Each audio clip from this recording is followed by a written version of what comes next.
देश की राजधानी दिल्ली में 16 दिसंबर 2012 की सर्द अंधेरी रात में एक ऐसी वारदात को अंजाम दिया गया था जिसे सुनकर आज भी लोगों की रूह कांप जाती है और आंखें आंसुओं से भीग जाती हैं। एक चलती बस में 23 साल की मासूम सी लड़की के साथ 6 हैवानों ने दरिंदगी की सारी हदें पार कर दी थी। हम निर्भया केस की बात कर रहे हैं। संभव है कि आपने भी अब तक निर्भया केस के बारे में बहुत कुछ पढ़ा और सुना होगा, लेकिन हम आपको इस केस की कुछ ऐसी बारीकियां बताएंगे जिनके बारे में शायद आपने अब तक नहीं सुना होगा। इसके अलावा हम आपको ये भी बताएंगे कि निर्भया का जिंदा छोड़ा गया दरिंदा आखिर कहां और किस हालत में है। हम आपको निर्भया के एकमात्र जिंदा बचे नाबालिग दरिंदे को 10,000 रुपए और सिलाई मशीन देने के पीछे की भी पूरी कहानी बताएंगे, तो वीडियो में अंत तक जरूर बने रहिए।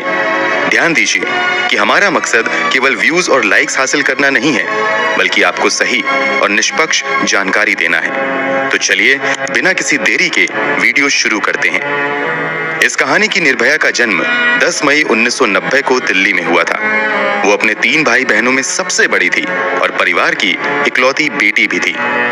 निर्भया के माता पिता ने बेटे बेटियों में बिना कोई भेदभाव किए निर्भया को भी अच्छी शिक्षा दी थी और निर्भया को भी बराबरी का मौका दिया था। निर्भया बचपन से ही पढ़ाई में काफी तेज थी और वो हमेशा अपने परिवार वालों की उम्मीदों पर खरे उतरते हुए आगे बढ़ना जारी रखती है। आगे की पढ़ाई करते हुए वो मेडिकल फील्ड में आने का फैसला करती है और फिजियोथेरेपी कोर्स में एडमिशन लेते हुए काफी अच्छे मार्क्स के साथ फिजियोथेरेपी की डिग्री भी हासिल कर लेती है। जब ये घटना घटी थी तब निर्भया फिजियोथेरेपी की ही इंटर्नशिप कर रही थी।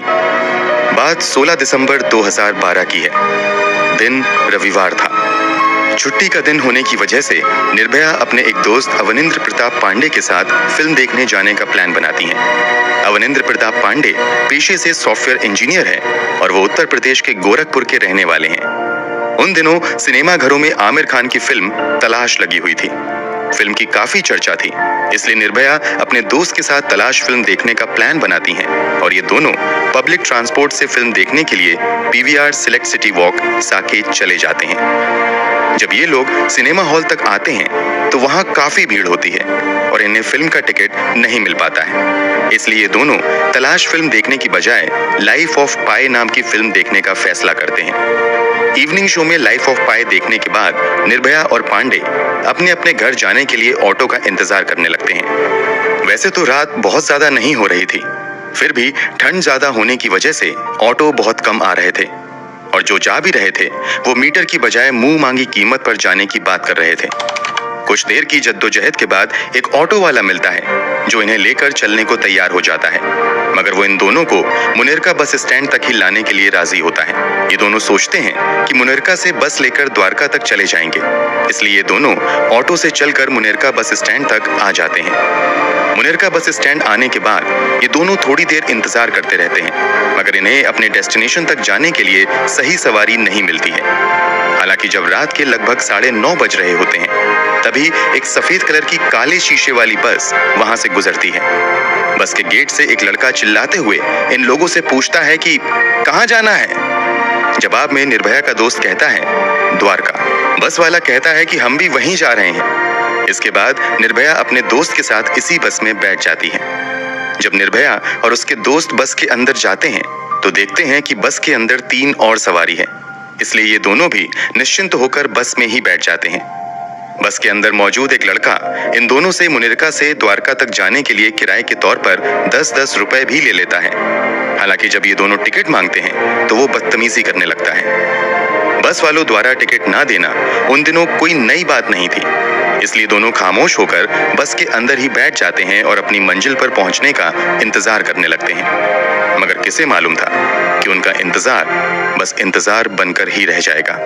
कुछ देर तक तो बस अपने रास्ते पर आगे बढ़ती रहती है, मगर थोड़ी देर के बाद ड्राइवर बस को निर्धारित रूट से हटाकर दूसरे रास्ते पर मोड़ देता है।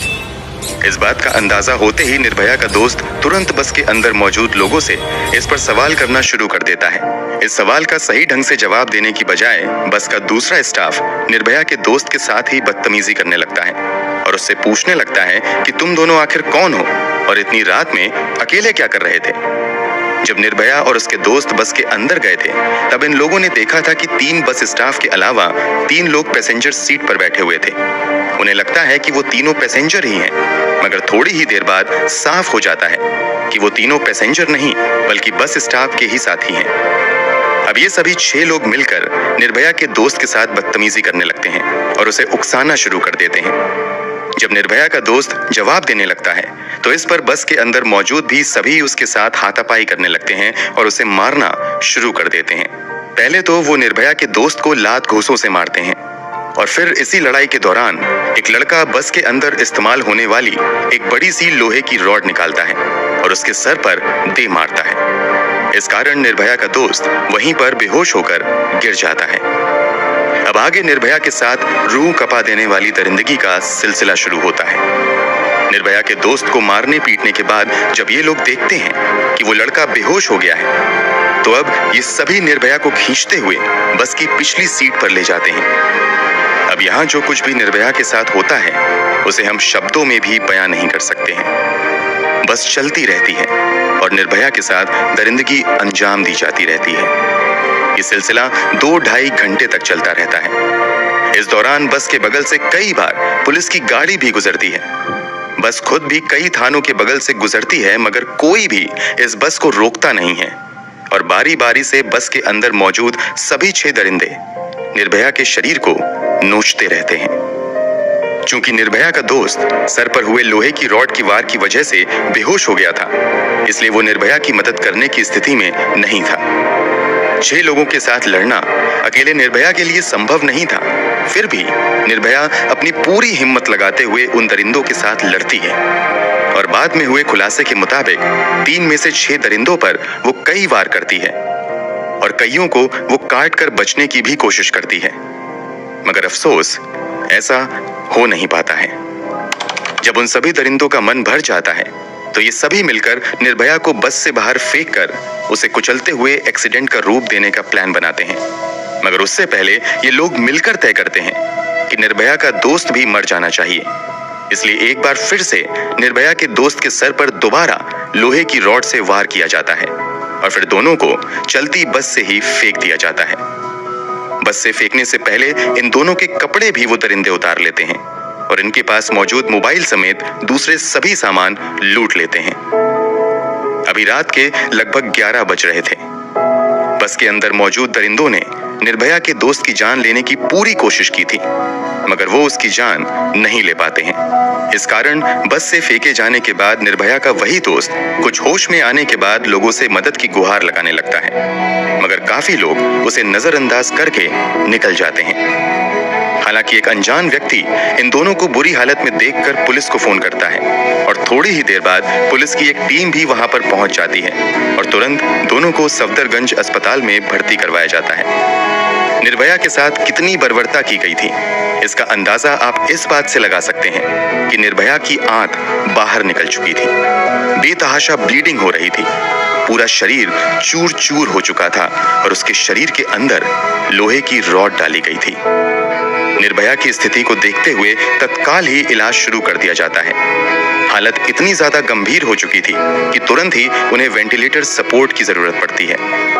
कुछ ही घंटे बाद निर्भया के साथ हुई दरिंदगी की खबर मीडिया के जरिए देश दुनिया में भी फैलनी शुरू हो जाती है और जब लोग निर्भया के साथ हुई बर्बरता की कहानी सुनते हैं तो लोग गुस्से से भर जाते हैं।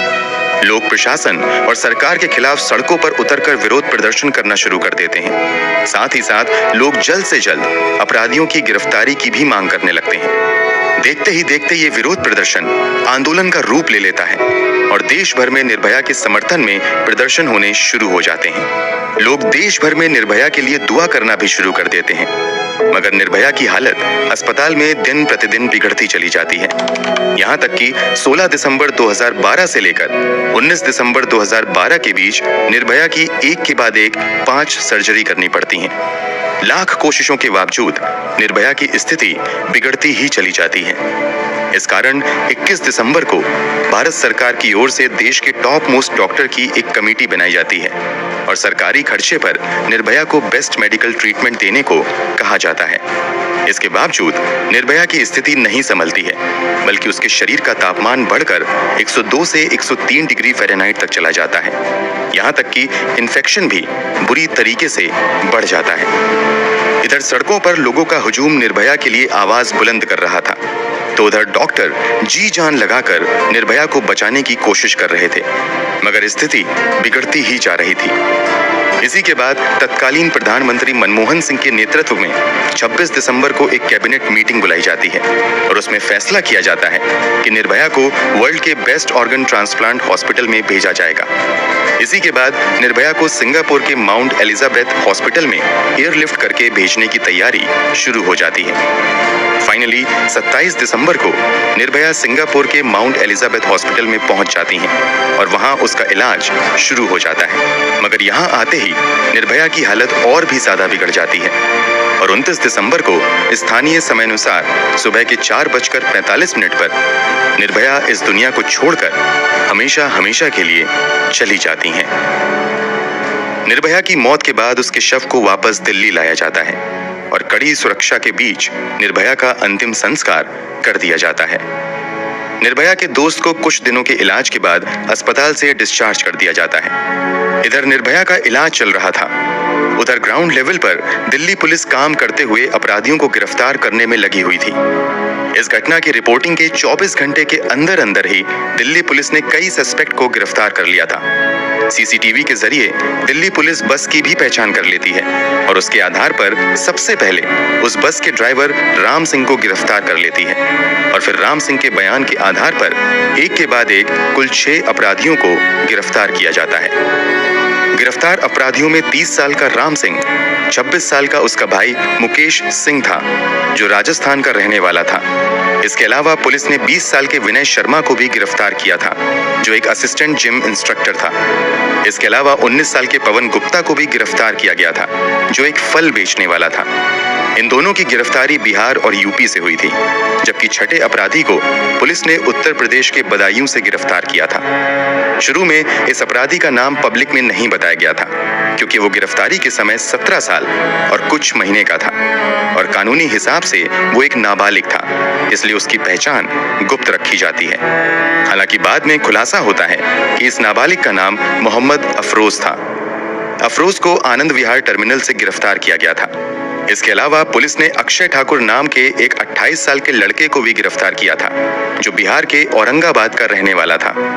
ये सभी अलग अलग बैकग्राउंड के थे और इन लोगों की कुछ ही दिन पहले दोस्ती हुई थी और घटना वाली रात ये लोग पार्टी करने के मूड में ही घर से निकले थे।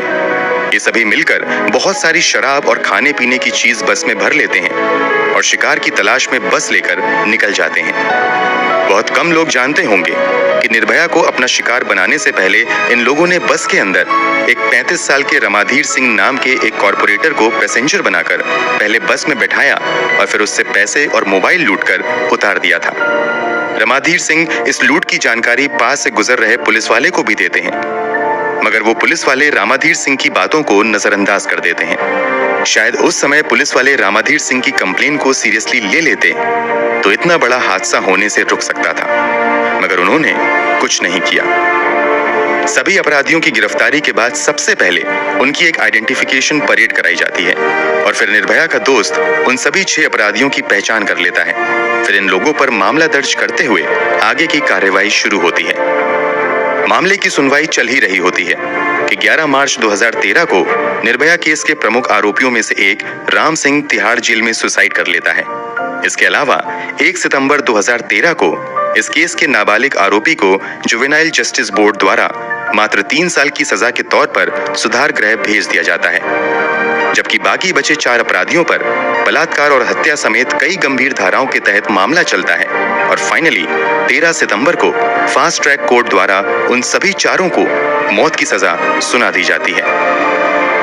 ये सभी अपराधी मौत की सजा के खिलाफ दिल्ली हाई कोर्ट में अपील करते हैं, जहां 13 मार्च 2014 को दिल्ली हाई कोर्ट द्वारा भी निचली अदालत के फैसले को सही ठहराते हुए उनकी फांसी की सजा को बरकरार रखा जाता है। इसके बाद ये सभी सुप्रीम कोर्ट का रुख करते हैं। सुप्रीम कोर्ट द्वारा भी 5 मई 2017 को फांसी की सजा को बरकरार रखा जाता है। इसके बावजूद ये अपराधी एक के बाद एक अपने सभी विकल्प का इस्तेमाल करते हुए बचने की पूरी कोशिश करते हैं, मगर सुप्रीम कोर्ट के बाद प्रेसिडेंट द्वारा भी इनकी पिटीशन रिजेक्ट कर दी जाती है और फाइनली सभी कानूनी दरवाजे बंद होने के बाद चारों अपराधियों को 20 मार्च 2020 को सुबह के 5:30 बजे तिहाड़ जेल में फांसी दे दी जाती है।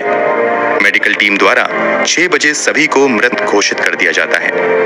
निर्भया के 4 अपराधियों को तो फांसी की सजा हो गई थी, जबकि एक ने खुद ही आत्महत्या कर ली थी। फिर एक का क्या हुआ? जैसा कि थोड़ी देर पहले हमने बताया, इस केस का एक आरोपी इस अपराध को अंजाम देते समय नाबालिग था। इस कारण उसे सिर्फ 3 साल की सजा हुई और उसे सुधार गृह भेज दिया गया। मीडिया रिपोर्ट्स के मुताबिक इस नाबालिग अपराधी का नाम मोहम्मद अफरोज था। 3 साल की सजा पूरी करने के बाद अफरोज को सुधार गृह से निकालकर बेहद ही गुपचुप तरीके से नई जगह पर भेज दिया जाता है। मीडिया रिपोर्ट्स के मुताबिक अफरोज को नए सिरे से जिंदगी की शुरुआत करने के लिए 10,000 रुपए और एक सिलाई मशीन भी दी जाती है ताकि वो बतौर टेलर काम करके अपनी जिंदगी गुजारे। फिलहाल अफरोज कहाँ रह रहा है, इस बात की जानकारी आधिकारिक तौर पर किसी को भी नहीं है, क्योंकि देश के कानून के मुताबिक नाबालिग अपराधी की सुरक्षा करना भी कानून की ही जिम्मेदारी है। इस पर क्या ही कहा जाए। एक दावा यह भी किया जाता है कि दिल्ली सरकार ने अपनी तरफ से अफरोज को 10,000 रुपए और सिलाई मशीन दी थी, जबकि इसके पीछे की सच्चाई भी जानना जरूरी है। दरअसल juvenile justice care and protection of children act 2014 के मुताबिक जब भी कोई नाबालिग अपराधी अपनी सजा पूरी करके बाहर आता है तो उसके पुनर्वास की व्यवस्था करना राज्य सरकार की जिम्मेदारी है। ये कानून केंद्र सरकार द्वारा ही बनाया गया है। यहाँ तक कि जब एनडीए सरकार के दौरान इस कानून में संशोधन किया गया, तब भी इस प्रावधान को हटाया नहीं गया। इस कारण ही निर्भया के छठे और एकमात्र जिंदा बचे अपराधी को पुनर्वास के लिए आर्थिक मदद और कथित तौर पर सिलाई मशीन दी गई थी। हम यहाँ कोई राजनीति नहीं कर रहे हैं, बल्कि आपको सही जानकारी दे रहे हैं। इस खबर के बाहर आने के बाद लोगों का गुस्सा इसलिए भी बढ़ गया था क्योंकि कथित तौर पर निर्भया के साथ सबसे ज्यादा जुल्म इसी नाबालिग अपराधी ने किया था और इसे ही छोड़ दिया गया।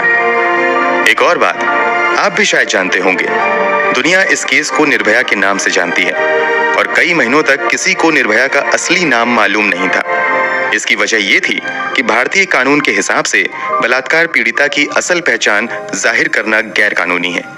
इस कारण इस लड़की को तब मीडिया ने निर्भया और दामिनी जैसे नाम दिए थे, मगर कानून में ये भी प्रावधान है कि अगर विक्टिम के माता पिता या परिवार वाले चाहें तो वो अपनी इच्छा से उसकी पहचान जाहिर कर सकते हैं। इसी कानून का हवाला देते हुए निर्भया के परिवार वालों ने मीडिया में बयान दिया कि उनकी बेटी ने ऐसा कुछ नहीं किया है जिससे उसकी पहचान छिपानी पड़े, बल्कि हमारी बेटी ने जिस बहादुरी से दरिंदों से मुकाबला किया उस पर तो हमें गर्व है। फिर निर्भया के पिता ने मीडिया से आगे बात करते हुए अपनी बेटी का असल नाम बताया था। हमारी इस कहानी की निर्भया का असल नाम ज्योति सिंह था। इस कामना के साथ कि ज्योति की आत्मा को शांति मिले, हम कहानी यहीं पर खत्म करते हैं। दोस्तों, आपके अनुसार देश में बलात्कार के मामलों को कम करने के लिए सरकार को क्या कदम उठाने चाहिए? कमेंट बॉक्स में जरूर बताएं। इस वीडियो को लाइक करते हुए शेयर भी करें ताकि जानकारी दूसरे लोगों तक भी पहुंच सके। अगर आपने अब तक इस चैनल को सब्सक्राइब नहीं किया है तो जाने से पहले जल्दी से चैनल को सब्सक्राइब कर बेल आइकन दबा दीजिए ताकि आपको हमारे सभी लेटेस्ट वीडियो की जानकारी तुरंत मिलती रहे। धन्यवाद।